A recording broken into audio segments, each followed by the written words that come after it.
بسم الله الرحمن الرحيم الحمد لله الذي هدانا لهذا وما كنا لنهتدي لولا أن هدانا الله اللهم صل وسلم وبارك على سيدنا محمد وعلى آله وصحبه أجمعين السلام عليكم ورحمة الله.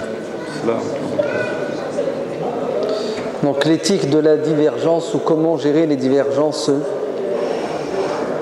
aujourd'hui dans la communauté. Primo, il faut que nous sachions, que nous soyons convaincus que Dieu a créé l'être humain doué d'intelligence, libre et responsable. Doué d'intelligence, ça veut dire que nous sommes capables de distinguer le bien du mal, le vrai du faux, et que c'est un devoir, vous entendez, que de réfléchir. Le musulman, en aucun cas, il ne doit troquer son intelligence pour celle d'un autre. On ne doit en aucun cas accepter de suivre bêtement une personne, quelle que soit son intelligence, quelle que soit sa piété, quel que soit son statut. Dieu dit dans le Coran, à propos du prophète Mohammed sallallahu alayhi wa sallam, malgré sa grandeur, malgré sa beauté, il dit aux Mécois, à ses détracteurs, à ceux qui ne croient pas en lui, Qul innama a'izukum biwahidatin. Je vous invite, ô vous êtres humains, qui ne croyez pas en cet homme, je vous invite à quoi?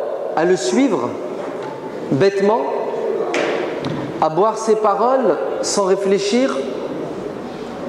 Regardez ce que Dieu dit aux non-croyants. An taqumu lillahi mathna wa furada. Je vous invite à réfléchir, seul ou en groupe, de manière sincère, pour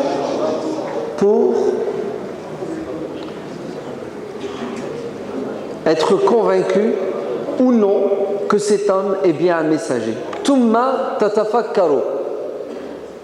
Vous allez faire un effort intellectuel pour savoir si c'est un imposteur ou si c'est un prophète. Vous vous rendez compte? Dieu ne dit pas aux gens de suivre le prophète sallallahu alayhi wa sallam, mais il leur dit de réfléchir sur le cas de cet homme. Son histoire, il a vécu avec vous, fouiné, cherché, fouillé dans son passé. Ensuite, écoutez-le avec un esprit critique.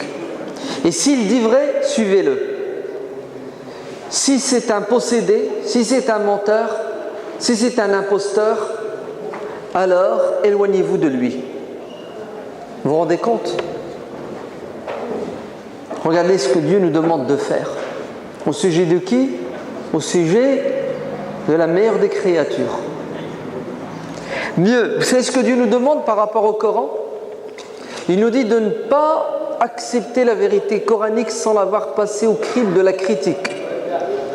C'est-à-dire, vous allez prendre le Coran et vous allez le lire, vous allez l'écouter, vous allez le penser, le cogiter, et vous allez chercher la faille dans le Coran. Vous vous rendez compte? وَلَوْ كَانَ مِنْ عِنْدِ غَيْرِ اللَّهِ لَوَجَدُوا فِيهِ اخْتِلَافًا كَثِيرًا. Si ce livre n'était pas la parole de Dieu, il serait plein de contradictions. Comment savoir quelle est la parole de Dieu? Chercher la contradiction. Vous vous rendez compte ce que Dieu nous demande? Même son livre, il nous demande de quoi? De le critiquer. Pour accéder à un résultat qui est la certitude qu'elle est la parole de Dieu. Je ne veux pas que vous croyiez bêtement, je ne veux pas que vous suiviez. C'est pour cela les savants sont d'accord pour dire que imanul muqallid n'est pas valable. Celui qui croit sans comprendre, celui qui croit par héritage, sa croyance est nulle. Qul hatu burhanakum in kuntum sadiqin.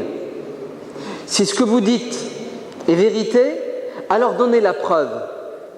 Et ça, c'est une règle qui fonctionne avec tout le monde, même avec la parole de Dieu.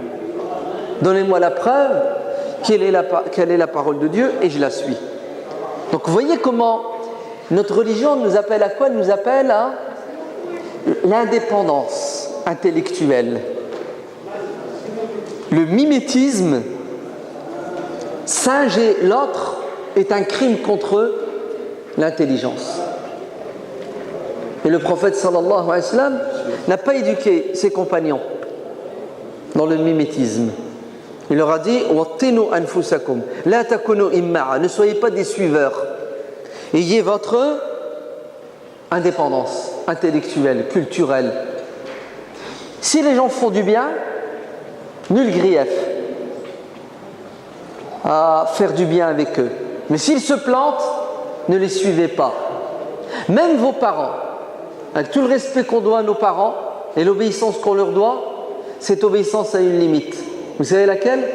Quand ils nous demandent de désobéir à Dieu, quand ils nous demandent de faire le mal, on ne leur doit plus obéissance. Innama ta'atu fil ma'ruf.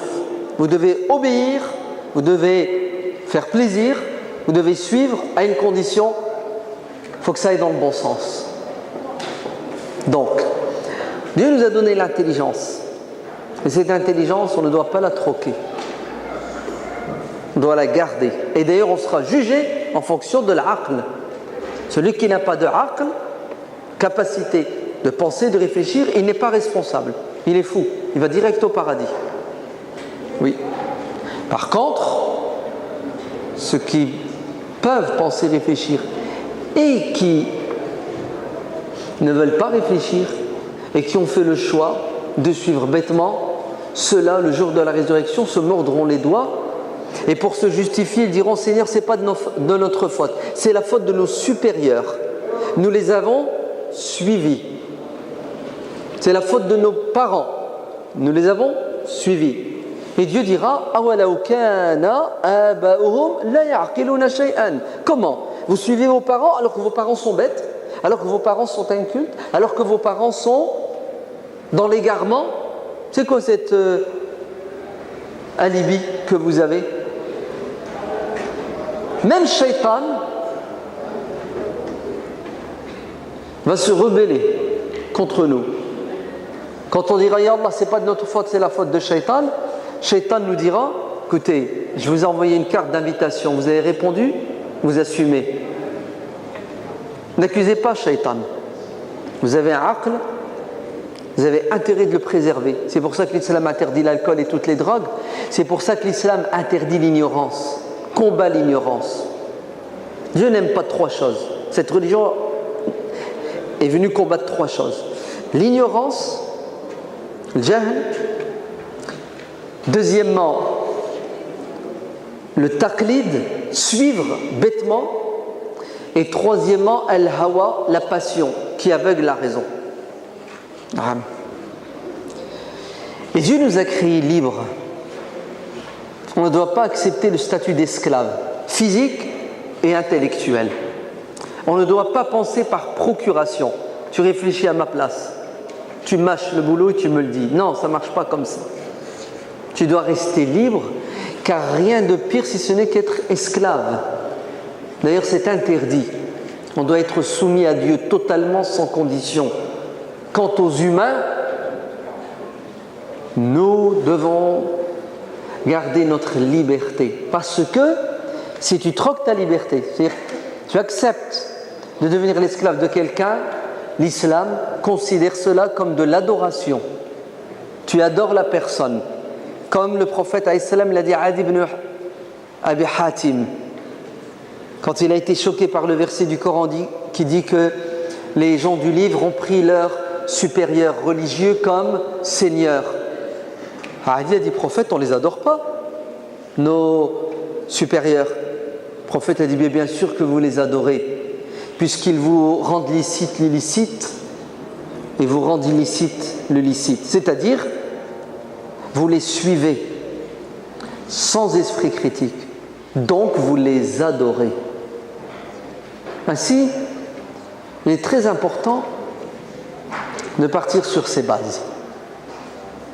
La liberté la raison, et ensuite reconnaître que personne n'a le monopole de la vérité. Ça s'appelle de la modestie.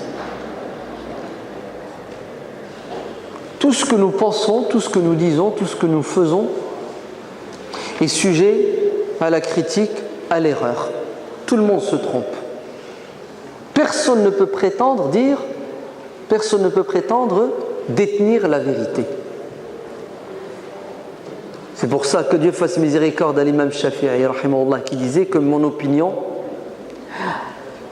est, à mes yeux, véridique, à laquelle le doute, il est toujours là. Il se peut que je me trompe. Vous entendez? Et je pense que ton opinion, elle est fausse, mais il se peut que tu aies raison. Il faut relativiser. Pour ça, les savants modestes, qu'est-ce qu'ils disent une fois qu'ils ont fini de parler? Wallahu a'lam. Vous savez ce que ça veut dire, Allahu a'lam? Ça veut dire il se peut que je me trompe. La vérité, à 100%, elle est chez qui? Elle est chez Dieu. Pour ça, le prophète sallallahu alayhi wa sallam nous enseigne cela à travers le hadith. Il dit, celui qui fait un effort pour essayer de découvrir la vérité et qui la découvre, il est doublement récompensé. Quant à l'autre qui se plante, il est quoi? Récompensé une fois. C'est ce que ça veut dire? Ça veut dire que l'être humain fait un effort, il pense avoir raison, mais il a tort aux yeux de Dieu. Et Dieu le récompense quand même parce qu'il a fait un effort, il avait une bonne intention. Mais lui, pour lui, à ses yeux, il pense qu'il a raison. Ah oui, tu ne vas pas rester volontairement dans l'erreur et l'égarement. Ainsi, tu vas adorer Dieu en pensant que tu as raison, alors qu'aux yeux de Dieu, tu as tort. C'est pour ça Ibn Taymiyyah est trop fort. Vous savez ce qu'il dit, Ibn Taymiyyah?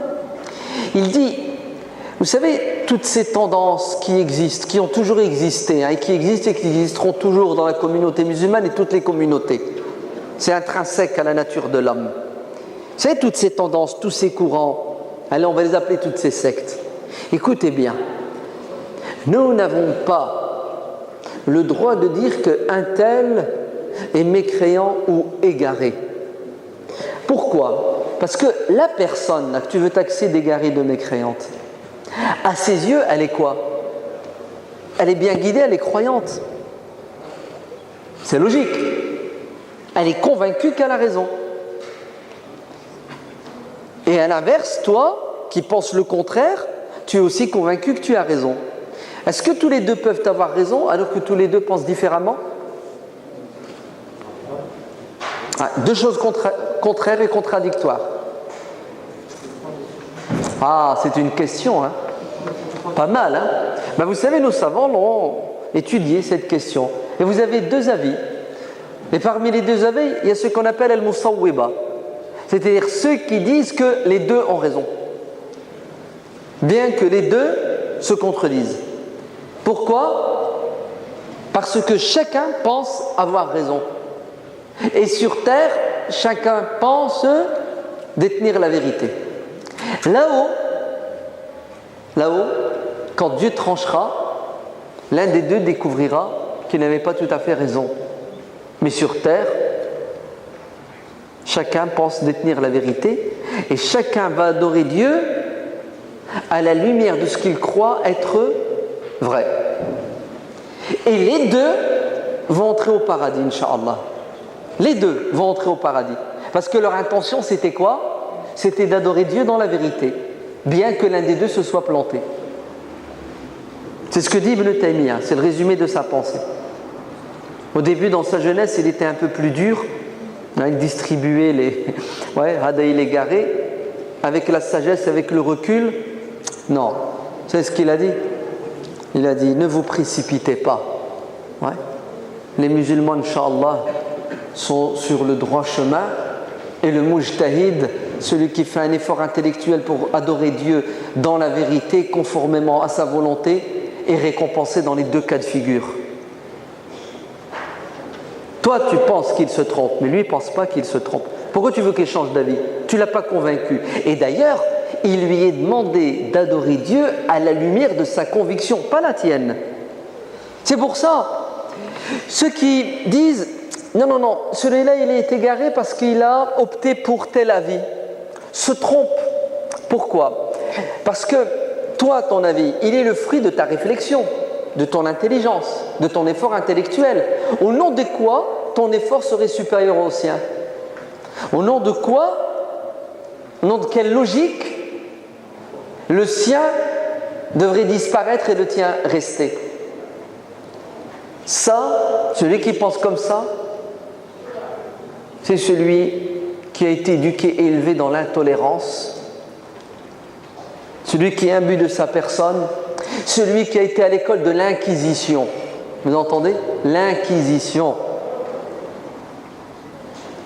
Celui qui vous dit c'est ça la vérité, le reste ne peut être que contre-vérité, égarement. Celui-là, il a atteint de maladies de cœur. Comme le prophète sallallahu alayhi wa sallam a dit, 3 maladies sont mortelles. 3 maladies sont mortelles. L'avarice, sans limite. N'est-ce pas?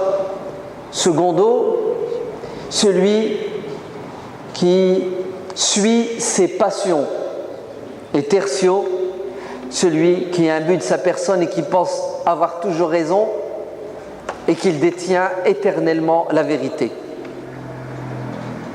Celui qui est atteint de ces 3 cancers est voué à sa perte. Sa perte, de manière sûre et certaine. Le musulman relativise. Vous entendez? Le musulman, il est modeste. Il se dit, il se peut que je me trompe. Et là, il devient tolérant. Et il écoute. Et il est prêt à négocier. Il met de l'eau dans son thé. Ouais. Le vin, c'est pas pour nous, hein. N'est-ce pas? Très bien. Une fois qu'on a dit ça, il faut faire la différence entre la divergence et la division. Il y en a qui confondent. Il y en a qui pensent que parce qu'on est divergent, on va se diviser. C'est faux. On peut très bien ne pas être d'accord sur un point, voire plusieurs, et rester soudés et unis sur quoi? Autour de quoi? Autour des points sur lesquels on ne diverge pas. Vous me comprenez? Non, vous allez mieux comprendre si on prend l'exemple du mariage. C'est ça? Du couple. Ouais. Allez, c'est rare de trouver un mari et une épouse, ouais, qui s'entendent sur tout. Ça veut dire que l'un des deux n'a pas de personnalité, hein, ok? Puisque chaque être humain est différent de l'autre. Très bien. Est-ce parce que je ne m'entends pas avec ma femme sur 2-3 questions que je vais divorcer d'elle? Si c'est le cas, on divorce tous les jours. Non? Toutes les semaines. Allez, tous les mois. C'est évident que après 30 jours, il va y avoir entre toi et ta femme une divergence sur un point. Donc, khalas, fini. On arrête l'association. On se divise, on se sépare. Si c'est ça votre approche de la divergence, vous allez vivre seul et vous allez être l'ennemi de tout le monde et tout le monde sera votre ennemi. Vous vous trompez. On peut très bien ne pas être d'accord. Écoutez bien. Sur des questions secondaires et des questions fondamentales et rester unis autour de questions fondamentales et secondaires. C'est la logique et le bon sens. Et nos pieux prédécesseurs, en arabe ça veut dire salaf salih, ok, les anciens, divergeaient sur beaucoup de questions secondaires et certaines questions fondamentales, au sol. Oui, ils n'étaient pas d'accord sur des questions de base, fondamentales.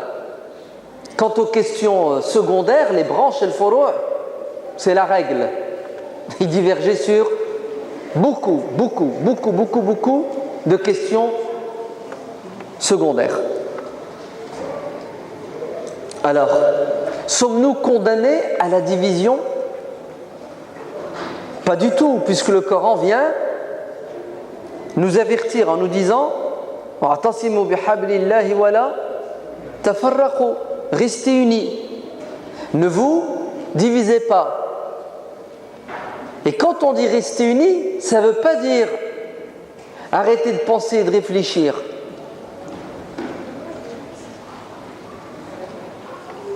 Certains disent non, la divergence n'a pas lieu d'être puisque nous avons le Coran et la Sunna et le Coran et la Sunna sont suffisants pour unir et unifier la communauté musulmane. Quelle approche superficielle du Coran et de la Sunna et quelle analyse fausse de la réalité de la communauté musulmane et même du passé. Alors je vous croyais que les premiers musulmans ont divergé, se sont disputés autour de la Bible, l'Ancien et le Nouveau Testament. Les premiers musulmans divergeaient autour du Coran et de la Sunna.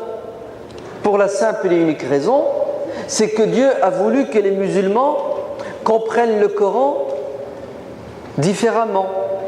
Parce que si Dieu l'avait voulu, le Coran serait clair de A à Z. Le Coran est composé de versets qui sont clairs, qui ne peuvent être interprétés que d'une manière, et de versets équivoques, sujets à la réflexion, à l'interprétation. Qui dit intervention de l'humain dans le divin, c'est-à-dire dès que l'homme, avec son intelligence, doit essayer de comprendre la parole de Dieu, automatiquement ça va donner des résultats différents, puisque les hommes sont différents. On n'a pas le même niveau intellectuel, nous n'avons pas le même savoir, nous n'avons pas les mêmes prédispositions psychologiques. Il y a plein de facteurs qui font que nous sommes tous différents, donc notre approche des textes va être automatiquement différente. C'est pas moi qui le dis, c'est le prophète alayhi salam. Rubba hamili fiqhin laysa bi faqih. Rubba hamili fiqhin ila man huwa afqahu minhu. C'est-à-dire, tu peux très bien avoir le Coran dans la tête et autant de hadiths que tu veux, et tu es incapable de les analyser. Tu as une mémoire phénoménale, mais tu n'as pas les outils intellectuels et les capacités intellectuelles pour analyser ce savoir. C'est ce que le Coran dit, parce que les êtres humains n'ont pas tous le même niveau. Donc la divergence, c'est la volonté de Dieu. Comme le Coran est équivoque, la Sunna l'est encore plus. Ainsi, les premiers musulmans ont divergé autour du Coran et de la Sunna. Ils n'ont pas tous compris de la même façon le Coran et la Sunna. Et c'est bien que ce soit comme ça. Et heureusement que c'était comme ça, et heureusement que c'est là encore aujourd'hui. Vous savez pourquoi ? Parce que c'est la volonté de Dieu, et la volonté de Dieu est meilleure que la tienne et la mienne. C'est Dieu qui veut que nous ne comprenions pas de la même façon le Coran et la Sunna. C'est Dieu qui veut qu'il y ait de la divergence. Dieu dans le Coran dit, à propos de la femme qui divorce, qu'elle doit attendre 4 mois, c'est ça ? Arba'ata ashhur, 4 mois. Oui ou non ? C'est ce que c'est un mois. Moi, c'est pas compliqué, hein ? 4 fois 29 ou 30, 4 mois. Le Coran aussi, c'est ce qu'il dit. Il dit aussi que celui qui jure de sa femme, qui veut divorcer, elle doit attendre talatata quru, 3 périodes. Pourquoi Dieu n'a pas dit 3 mois ? Pourquoi dans l'autre verset il dit 4 mois ? 4 mois, tu n'as pas besoin de faire l'Azhar pour savoir ce que c'est 4 mois. Un peu de mathématiques, tu sais que 4 fois 30, ça fait 120. Si c'est des mois de 30. Dans l'autre verset, Dieu, au lieu d'utiliser le mot « shahr » qui est univoque, il utilise le mot « qur'un » qui est équivoque, polysémique. Il a plusieurs sens et des sens contraires, ambivalents. C'est-à-dire le mot « qur » signifie à la fois les règles et le contraire des règles. Pourquoi ? Erreur ? Hasha. Vous savez pourquoi ? Parce que l'objectif, il est simple. c'est ô êtres humains, vous devez en permanence faire un effort intellectuel pour comprendre le message. Vous allez me dire, non, il aurait été suffisant de faire l'effort une première fois au début en présence du prophète.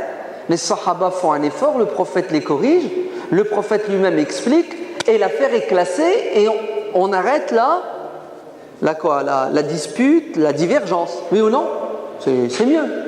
Non, vous vous trompez. Si c'était ça, si c'est ça votre plan, vous savez ce qui va se passer? L'islam aurait disparu depuis longtemps, car l'islam aurait été figé. Et un texte limité, 6000 versets et quelques, vous entendez? Un texte, il est limité le Coran, vous avez vu? Ouais. Ne peut pas répondre à des problématiques illimitées. Quelque chose d'illimité ne peut pas répondre à des problématiques illimitées. Alors vous savez ce qu'il faut? Il faut une élasticité. C'est-à-dire, il faut l'intervention de l'homme dans la parole de Dieu pour interpréter cette parole à la lumière de l'évolution de l'homme, des sociétés, en fonction des contextes. Ça s'appelle l'ijtihad.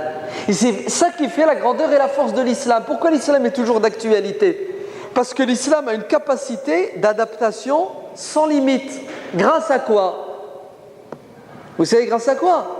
Grâce à son élasticité. Parce que l'homme doit intervenir dans le divin, l'homme doit intervenir dans la parole de Dieu pour la comprendre, ça permet à cette parole d'être d'actualité, puisque l'homme est d'actualité. Vous me suivez? L'islam ne peut pas être appliqué aujourd'hui si l'intelligence de l'homme n'intervient pas pour interpréter le texte afin qu'il entre en symbiose avec le contexte. S'il est fixe, figé, il meurt, le texte. Donc c'est Dieu qui a voulu la divergence. C'est le prophète Mohammed sallallahu alayhi wa sallam lui-même qui a voulu la divergence. Vous connaissez tous le hadith de Banu Quraïda. Le prophète dit à ses compagnons: enfourchez vos montures, prenez vos armes, et vous ne ferez la prière de l'Asr qu'une fois arrivés dans le camp ennemi des Banu Quraïda. Les compagnons s'élancent. Au milieu de la route, c'est l'heure de l'Asr, il est 18h. Ils s'arrêtent. Une partie décide de faire l'Asr à 18h, l'autre partie refuse de prier sous prétexte que le prophète a dit qu'on devait faire l'Asr une fois arrivé dans le camp ennemi. Divergence. Les uns disent: vous n'avez pas compris la parole du prophète.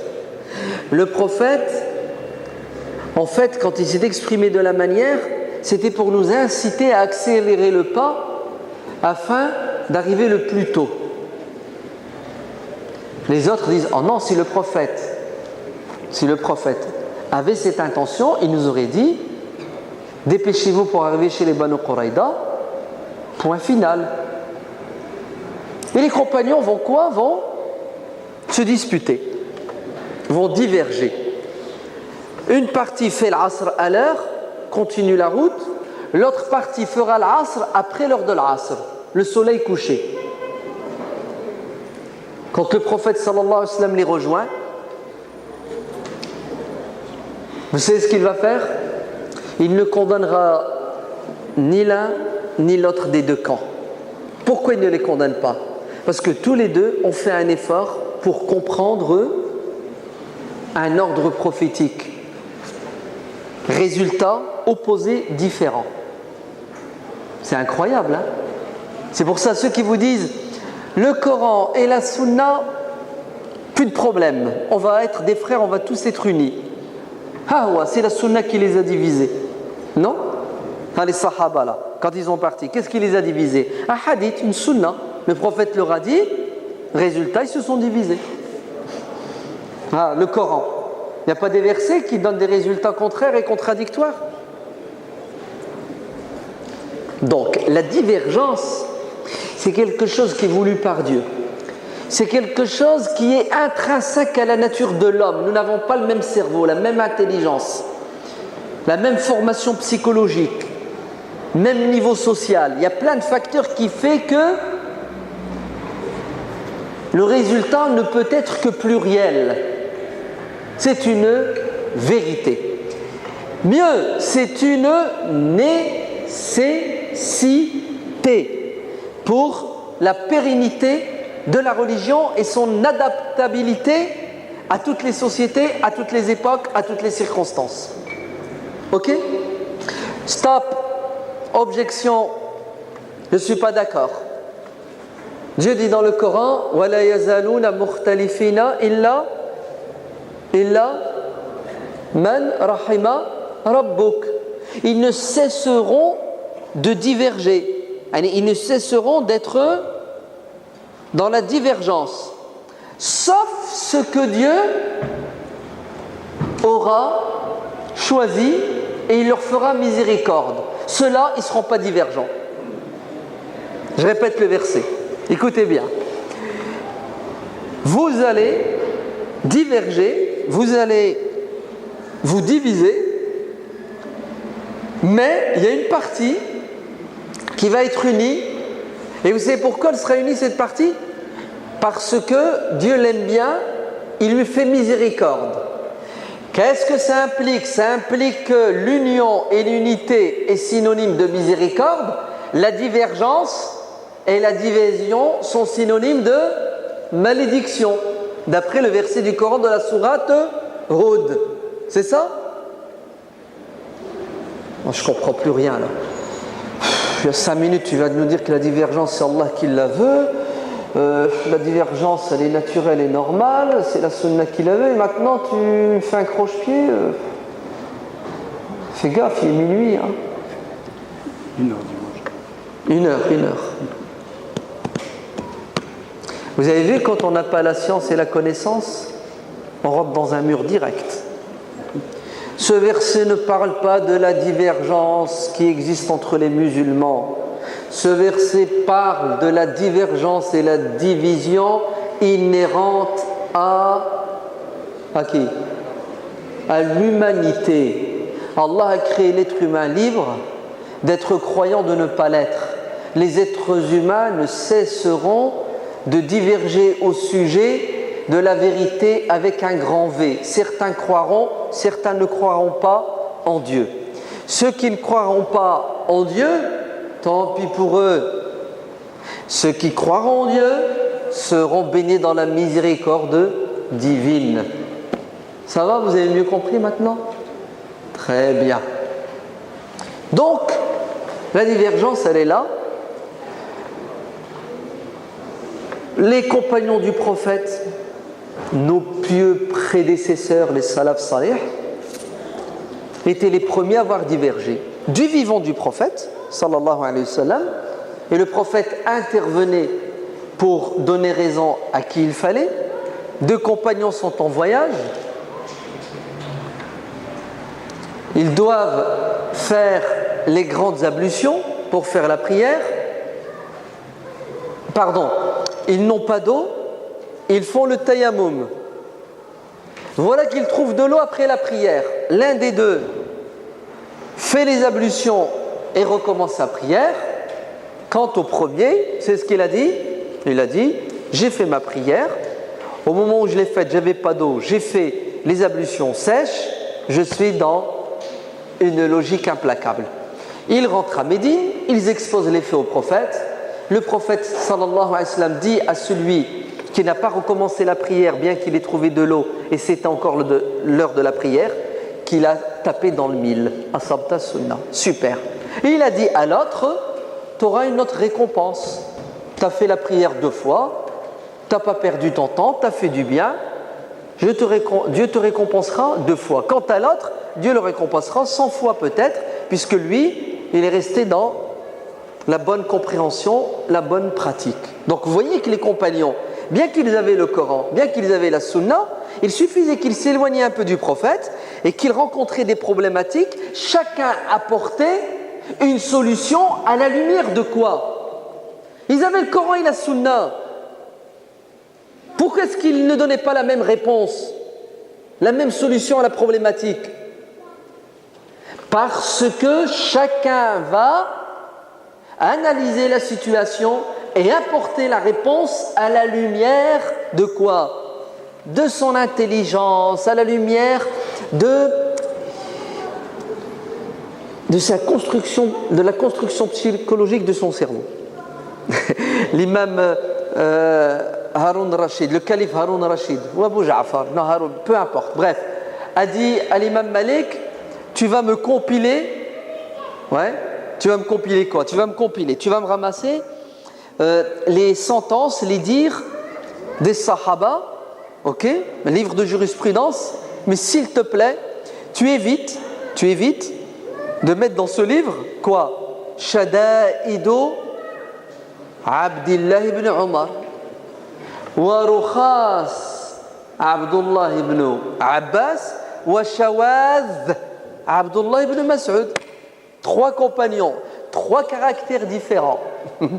Abdullah ibn Umar, sauve-toi. Abdullah ibn Umar, compliqué. Tu m'as compliqué pour nous. Même pas, il était dur, Abdullah ibn Umar. Ouais, c'est son caractère. Ouais. Quand il y a 2 solutions, il choisit la plus dure. Il s'imposait la difficulté. Il était comme ça. Ouais, scrupuleux. Hein, très méticuleux. Abdullah ibn Abbas, c'est l'opposé. Plus souple, plus large d'esprit, plus cool, plus tolérant que lui, il n'y avait pas. Abdullah ibn Mas'ud, parfois, il avait des opinions, sauf toi. Pour lui, Qul a'udhu bi rabbil falaq, Qul a'udhu bi rabbin nas ne fait pas partie du Coran. Il reviendra sur ça, mais pendant des années, mordicus. Ce ne sont pas des sourates, ce sont des invocations que le prophète faisait. Il a ses opinions. Regardez, 3 compagnons. Ils ont été à la même école, à la même fac, c'est ça? De la même génération. Abdullah ibn Mas'ud un peu plus âgé. Ils avaient tous les 3 le même Coran, la même Sunna. Et ça donne quoi? 3 résultats différents dans beaucoup de domaines. Wallah, si vous saviez le nombre de questions sur lesquelles ont divergé les compagnons, vous allez dire mais c'est pas possible, ils se sont entendus sur rien du tout. Oui, effectivement, sur le fiqh, il y a eu énormément de divergences. Ouais. Donc, écoutez bien, la divergence est inhérente à notre quoi? À notre religion. Est-ce une malédiction? Est-ce une malédiction? Oui, si ça mène à la division et à la zizanie. Mais si la divergence mène à la tolérance, à l'acceptation de l'autre avec sa différence, et surtout à la largesse d'esprit et à la souplesse, sachez que c'est une miséricorde et une bénédiction. Dixit Al-Qasim ibn Muhammad ibn Abi Bakr radiyallahu anhum. Abu Bakr as-Siddiq, son fils, son petit-fils Al-Qasim, il fait partie des 7 grands fuqaha de Médine. Al-Qasim, un jour, discussion avec qui? Avec the best, Abdullah ibn Omar ibn Abdel Aziz, l'arrière-petit-fils de Omar ibn al-Khattab, le 5e calife orthodoxe d'après l'imam Shafi'i. Ils discutent. C'est pas n'importe qui, Omar, c'est un savant, alim, mujtahid. J'ai oublié de dire, Al-Qasim, Abdullah, Omar ibn Abdel Aziz, des salaf salih. Mais est-ce que c'est salaf salih? Pieux prédécesseurs, des modèles et des exemples. Ils discutent des questions de religion. Quand Al-Qasim dit blanc, Omar lui dit noir. Vert, rouge. Et à un moment donné, Al-Qasim ibn Muhammad ibn Abi Bakr, il est gêné, il est mal à l'aise. Et tu me contredis sans arrêt. Et pourtant, ce que je dis, c'est... Attention, j'invente pas. Un tel m'a dit qu'un tel a dit que le prophète a dit. Alors Omar lui dit, un tel a dit qu'un tel m'a dit. Et quand Omar ibn Abdelaziz a vu que le Qasim était mal à l'aise à cause de cette divergence, vous savez ce qu'il lui a dit? Il lui dit, Hawin alik, doucement. Heureusement que les compagnons du prophète divergeaient sur ces questions de jurisprudence, car leur divergence est pour nous une miséricorde. Car s'ils n'avaient qu'un avis, qu'une opinion sur toutes les questions, ça serait la galère, la difficulté. Le fait qu'il y ait divergence, automatiquement il y a pluralité de réponses à une problématique, à une question. Comme ça, tout le monde y trouve son compte. Tu vas demander à tel savant, il va dire haram. Tu vas aller voir l'autre, il va dire halal.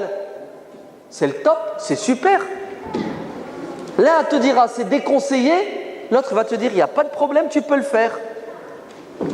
Oui. Et ils ont tous raison. Vous savez pourquoi ils ont tous raison?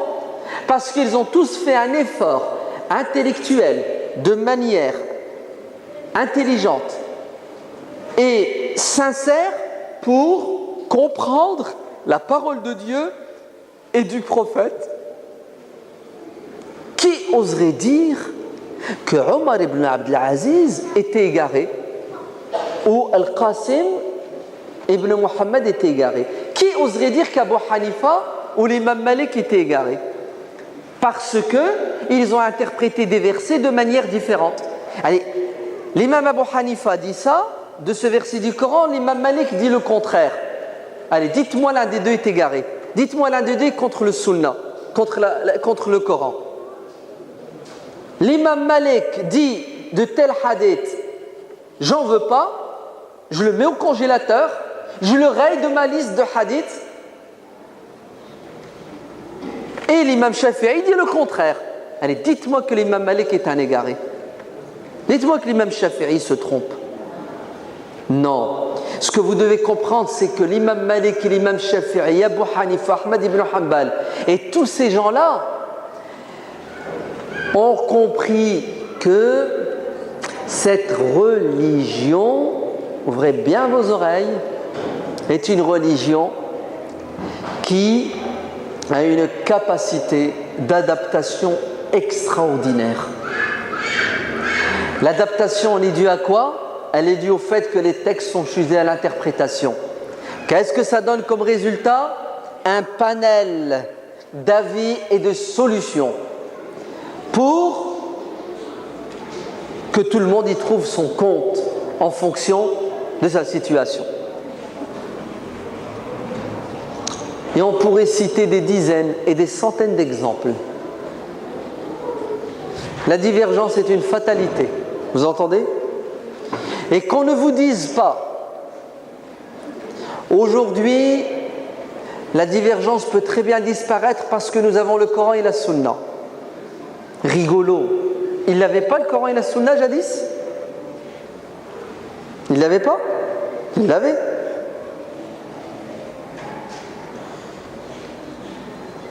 Le problème n'est pas d'en posséder le Coran et la Sunna ou ne pas les posséder. Le problème, la problématique, c'est est-ce que tu es prêt à accepter que l'autre puisse penser différemment de toi? C'est ça la problématique. C'est est-ce que tu peux être tolérant? Ça fait 1400 ans que l'islam existe et ça fait 1400 ans que la divergence existe. Nous avons des écoles. Il n'y a pas 4, hein? Allez, Abu Hanifa, l'imam Malik, l'imam Shafi'i, l'imam Ahmad. Il n'y a pas 4 écoles, hein? Vous en voulez des autres? La'allaka tarda. Autant que tu veux. Mais c'est parce que ce sont ces grandes écoles, ces 4 qui sont devenues grandes, parce que ces imams ont eu des élèves, donc elles ont perduré. Mais des avis, des écoles, ya hasra. 1400 ans. Et aujourd'hui, vous voulez prétendre que vous avez trouvé la solution. Waouh! Le mec qui s'est réveillé un matin, il a dit c'est bon, c'est bon, c'est bon. La divergence doit disparaître, on a le Coran et la Sunna. Et la divergence est le fruit du Coran et de la Sunna. Vous savez ce que dit l'imam Ahmad ibn Hanbal, radiyallahu anhu? Un jour, il a eu entre les mains le livre d'un savant. Ce savant écrit un livre qui s'appelle Kitab al-Ikhtilaf, le livre de la divergence. L'imam Ahmad a dit, j'aurais aimé que le titre de ce livre soit différent. Ah, si seulement l'auteur l'avait nommé ce livre Kitabu as-Sa'a. C'est ce que dit as-Sa'a, le livre de la largesse, le livre de la souplesse. C'est impressionnant. Quel esprit, quelle intelligence. Comment gérer nos divergences à la lumière de tout ce qu'on vient de dire? 1. Gardez votre esprit critique, s'il vous plaît. Ne le troquez pas. On est d'accord? L'habit ne fait pas l'imam. Ok? C'est très important. Quand quelqu'un parle, vous écoutez, vous analysez, vous tamisez. Vous allez me dire, oh non, non, c'est pas possible. On ne peut pas tamiser, nous, on est nuls, on ne connaît rien. Ah, vous êtes nuls, vous ne connaissez rien. Donc sous tutelle. Non, sous curatelle, carrément. Tu les mets sous curatelle. Tous des P4. Vous ne connaissez rien, vous êtes nuls. Wallah al-Adim, c'est une insulte pour votre intelligence. C'est une insulte. Vous n'êtes pas nuls. Allah vous a donné un cerveau. Vous êtes capable de distinguer le vrai du faux, le bien du mal. C'est pas moi qui dis ça, c'est Mu'adh ibn Jabal, radiyallahu anhu, dans une parole en or. C'est ce qu'il dit. Il dit, la vérité, elle est éblouissante, flagrante, éclatante. Tu la vois. Et ne vous faites pas avoir par des beaux parleurs, bien déguisés. Non? Attention, l'habit ne fait pas l'imam, c'est bien. Attention. C'est parce que le mec qui parle en chinois, tu comprends rien, tu dois dire Amen Seigneur. Non, Mu'adh ibn Jabal dit restez ferme sur ce principe, distinguer le bien du mal, le vrai du faux. Pas de bourrage de crâne, pas de gourou en islam. Ouais. Ensuite, ce n'est pas parce que je ne suis pas d'accord avec toi sur une question que tu es mon ennemi. C'est logique, c'est le bon sens. Sinon, les anges seraient des ennemis les uns des autres. Puisque, dans le Coran et dans le Hadith, Fima yaqtasimu al-mala'ul a'la, même les anges entre eux discutent et se disputent et ne s'entendent pas. C'est pas pour autant qu'ils se font la guerre, non? Ce n'est pas parce que je te contredis que je ne t'aime pas.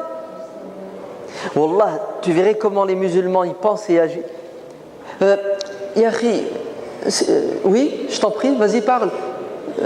Je peux dire quelque chose? Regardez, parce qu'il y a peur. Ouais. Oui, on est en France, matrache, on n'est pas en Égypte ou là, ouais, dans un pays arabe. Ouais. Parle, t'as rien à craindre.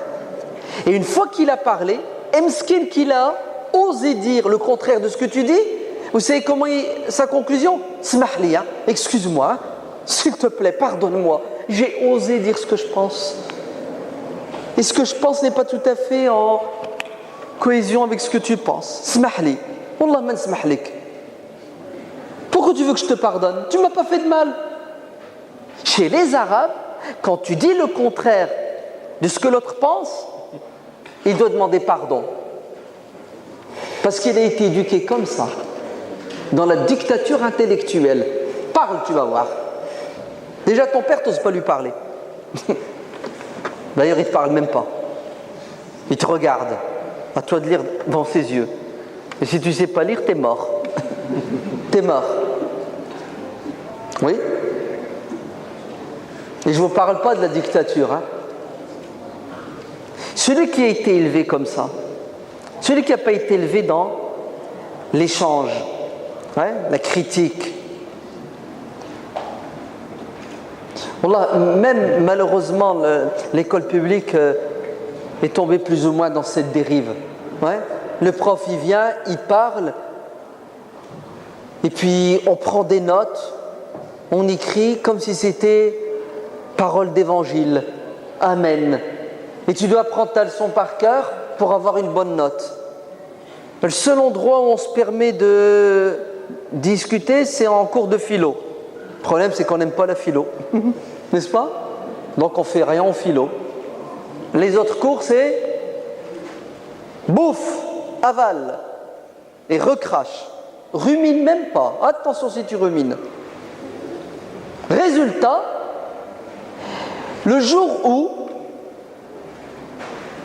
il y a discussion, il y a divergence, tout de suite, électricité.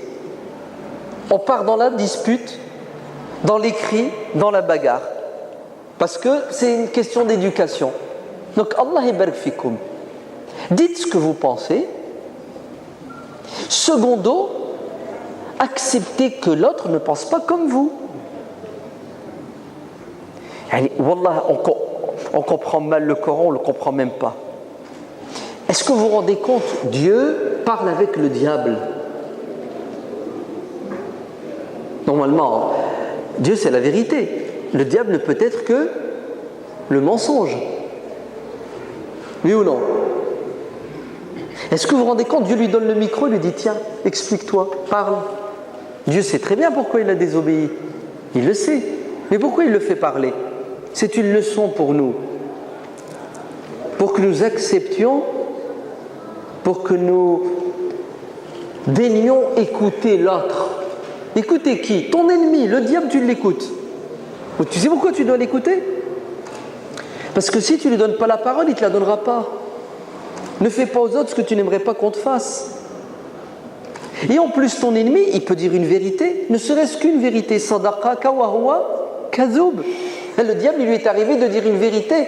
Il était mal intentionné, certes, mais il a quand même dit une vérité, bien que ce soit un menteur professionnel.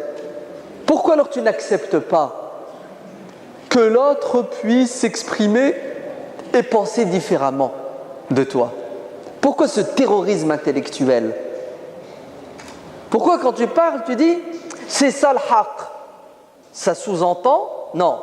De manière explicite, ça veut dire que si ça c'est la vérité, le reste c'est du mensonge. C'est pas vrai. Tu n'as pas le monopole de la vérité. Donc on ne pourra pas gérer ces divergences si nous n'acceptons pas ce principe de liberté d'expression, ce principe d'acceptation, si on n'accepte pas que l'autre puisse ait le droit de penser différemment, d'exprimer sa pensée. Très bien. Une fois que tu t'es exprimé, je me suis exprimé, ben tu verras qu'on va s'entendre sur pas mal de sujets. Et sans doute, on ne s'entendra pas sur d'autres sujets. Ah, j'ai oublié de vous dire, le dicton qui est en vogue, c'est lequel? Ne discutez pas avec ces gens-là.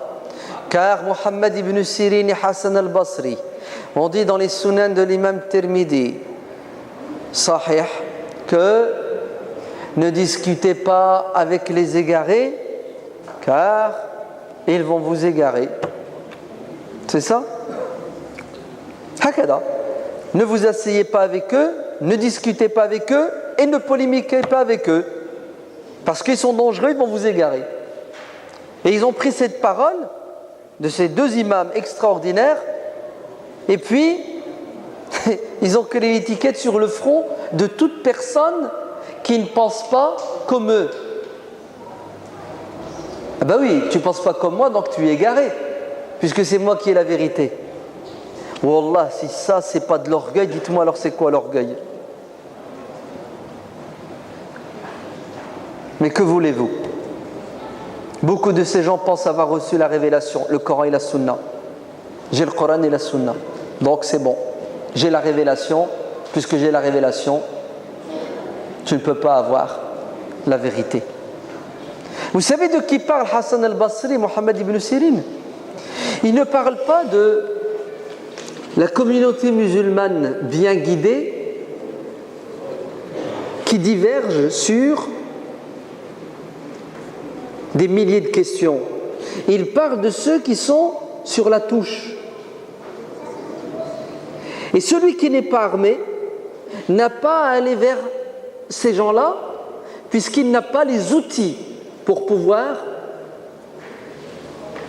polémiquer avec eux. Quant à celui qui est armé, comme les savants, mais c'est évident qu'ils ont polémiqué avec les égarés, avec les différentes sectes. Ils ont écrit des milliers de livres et il y a eu des milliers de controverses. Quant à la populace, qui n'a pas les outils, qui n'a pas la connaissance, il ne lui sied pas de s'asseoir avec quelqu'un qui est armé, puisqu'il a perdu d'office la bataille. Alors quand Hassan al-Basri, Mohammed ibn Sirin parle des égarés, ce ne sont pas les musulmans qui font partie de cet ensemble qu'on appelle désormais Ahlus Sunnati wal Jama'a, qui, à l'intérieur de ce cercle, divergent. Vous entendez? Mais il parle de ceux qui sont à l'extérieur de ce périmètre. C'est impressionnant, subhanallah, comment on utilise les paroles de nos pieux prédécesseurs pour justifier notre sectarisme. Tout simplement. C'est du sectarisme. Ouais. On se croirait dans des partis politiques. Tu colles une affiche, l'autre il passe derrière, il colle une affiche. Pourquoi tu colles une affiche sur mon affiche? Laisse tranquille mon affiche, mets la tienne à côté et que le meilleur gagne. Ah non, non, non, l'écoute pas, c'est un égaré. Mise en garde. Sauve-toi. Il va te manger. Mais c'est quoi ça, mise en garde? Ça veut dire quoi, mise en garde? Allez, parce que je pense pas comme toi, tu dis aux gens, barrez-vous, l'écoutez pas. D'ailleurs, c'est une insulte pour l'intelligence des gens. C'est ce que ça veut dire? Ça veut dire procuration. Ouais. Coucou, je dois écouter qui, s'il te plaît? Tu écoutes celui-là, celui-là. Celui-là, tu ne l'écoutes pas. Pourquoi je ne dois pas l'écouter? Il est dangereux. Dangereux pour qui? Ton intelligence. Ah, je ne suis pas capable de... Non, non, non, non. Chut. Oh là là. Ceux qui acceptent ça acceptent une insulte qui n'a pas d'équivalent. Et Allah, dans le Coran, il nous fait entendre les dires de Shaitan. Vous l'écoutez, Shaitan, ou vous ne l'écoutez pas quand il parle? Vous l'écoutez, j'espère. Hein? Quand l'imam il récite le passage Waqala Shaitan, vous ne fermez pas les oreilles. Vous ne dites pas, ah, Shaitan va parler. Bouchez les oreilles, c'est dangereux. Il va vous égarer. Ouais, quand Dieu dit dans le Coran Waqala alladhina kafaru, il y a les dialogues entre les prophètes et leur peuple. Ça va, vous n'avez pas peur quand même, non? Vous ne fermez pas les oreilles.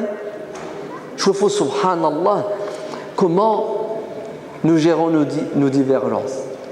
C'est alhamdulillah que nous sommes français, que nous vivons en France et que la France est un pays de droit, est un pays de liberté. Parce que wallah, si ces musulmans, tu les mettais dans une sphère musulmane, au couteau ils y vont, hein. Au couteau. Et c'est vrai, hein, c'est arrivé. Hein. C'est arrivé dans l'histoire et ça arrive encore dans le présent. Malheur à toi. Wallah, malheur à toi. Tu diverges, arrêtez-le.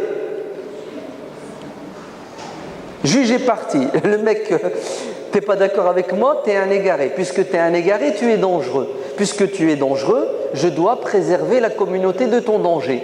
Donc, qu'est-ce que je fais? Je t'élimine. psychologiquement, intellectuellement, physiquement. Je vais te buter, mais qu'est-ce que tu crois? Alors, vous croyez que dans l'histoire de l'islam, il n'y a pas eu des exécutions? Écoutez bien, hein, on a coupé la tête à des gens uniquement parce qu'ils pensaient différemment. C'est grave hein, ce qui s'est passé. Hein. On a exécuté, pas une, des centaines, des milliers de personnes.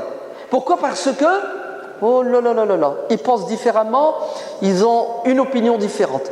Attendez, je ne vous parle pas de la grande famille Ahl-Sunnah wal-Jama'a avec les autres qu'ils considèrent comme étant des égarés. Hein. Ça, c'est, alors là, les boucheries, il y en a autant que tu veux. Hein.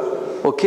Les musulmans sunnites qui massacrent les chiites, ou qui massacrent les khawarij, ou qui massacrent les ibadites, ou qui massacrent tous les hits que tu peux t'imaginer. Il y en a eu, hein? Au nom de Dieu et de son prophète, au nom d'une interprétation La suite? Inquisitionniste?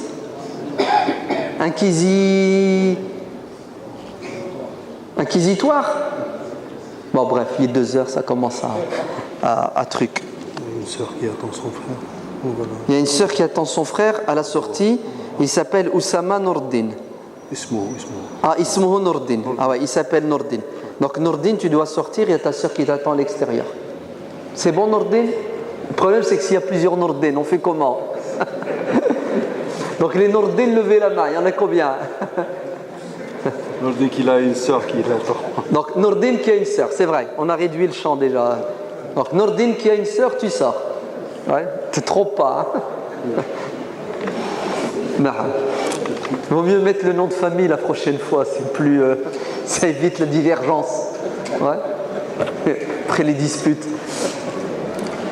Non, je vous parle des musulmans, écoutez bien, de la même famille religieuse. Vous entendez? Les musulmans de la même famille religieuse. Bon, dans une des villes de là-bas, là, de l'Asie, ouais, dans la ville, vous avez des musulmans chafi'ites et hanafites. Vous entendez, hein? Et le gouverneur de la ville, tous les matins, quand il passait devant la mosquée hanafite, ouais, il n'y en avait qu'une, non, chafi'ite, il n'y en avait qu'une dans la ville. C'est ce qu'il disait à ses potes. Il dit, jusqu'à quand cette église va rester ouverte? Vous entendez, hein? C'est une mosquée chafi'ite, lui il est hanafite, ils sont majoritaires dans la ville, ils considèrent que cette mosquée, elle est quoi? Elle est une église. Ben, vous savez ce qui va se passer? Un jour, ben, la mosquée elle est fermée. Il a dit Alhamdulillah. Il a remercié Dieu parce que la mosquée chafi'ite a disparu. Si c'était que ça va. Vous savez ce qui s'est passé? Question, cher. Est-ce que je peux donner ma fille en mariage à un hanafite? A'udhu billah. Tu la donnes à un juif et à un chrétien et pas à un hanafite. Vous avez entendu ce que je viens de dire? C'est noir sur blanc. Hein. C'est notre histoire, elle est là. Hein. Ah oui. Non, la plus belle, c'est pas celle-là. Vous savez, c'est laquelle? Ils se sont bouffés la gueule dans une ville. La guerre entre les chafi'ites et les hanafites. Et vous savez comment ça s'est terminé? Extermination de la communauté hanafite par les chafi'ites. Allahu Akbar, on a gagné le djihad contre les égarés. Extermination, on a tué tout le monde, les hommes et les femmes et les enfants. On a éradiqué cette vermine de musulmans égarés. Mais le pire, c'est pas ça. Vous êtes prêts? Écoutez bien. Hein.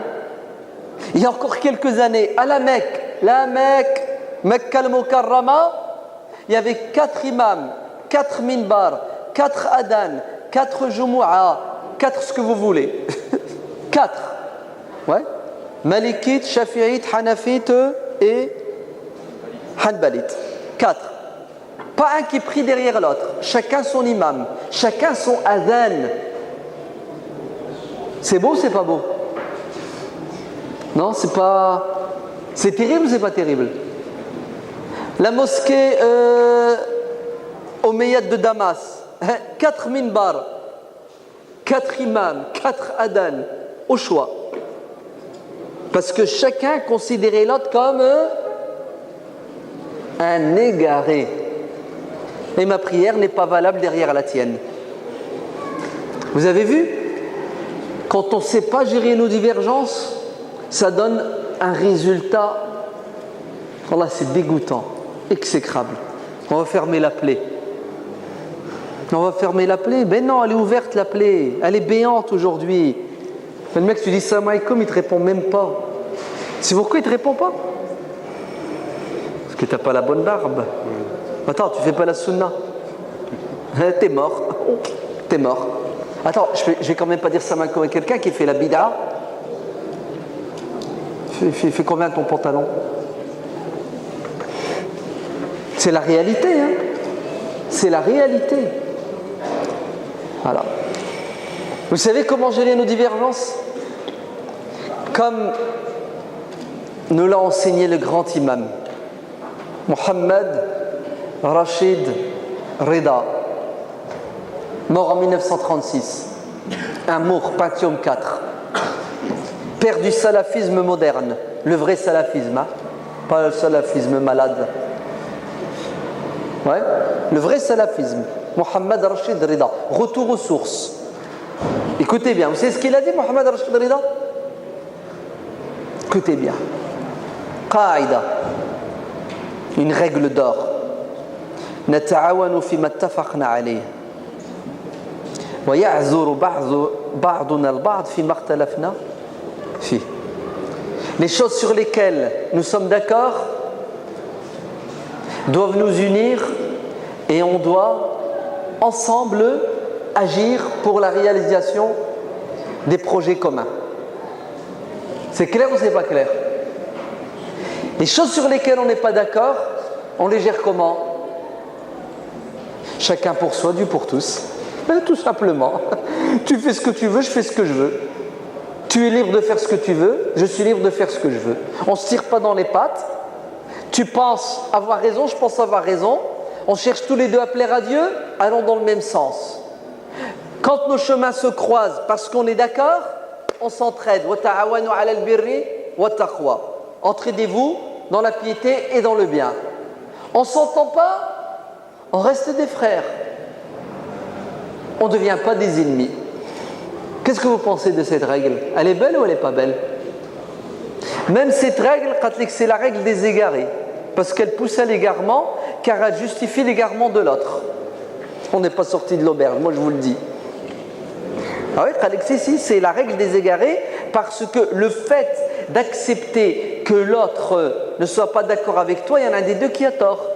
Puisque c'est toi qui as raison, donc tu ne dois pas accepter l'erreur de l'autre. Tu dois le remettre dans le droit chemin. Donc tu dois le ramener vers toi, bon gré, mal gré. Et s'il ne veut pas, tu dis ce qu'il te reste à faire. C'est ça? Un petit coup par là. Eh oui. Donc Allah yabarak fikoum.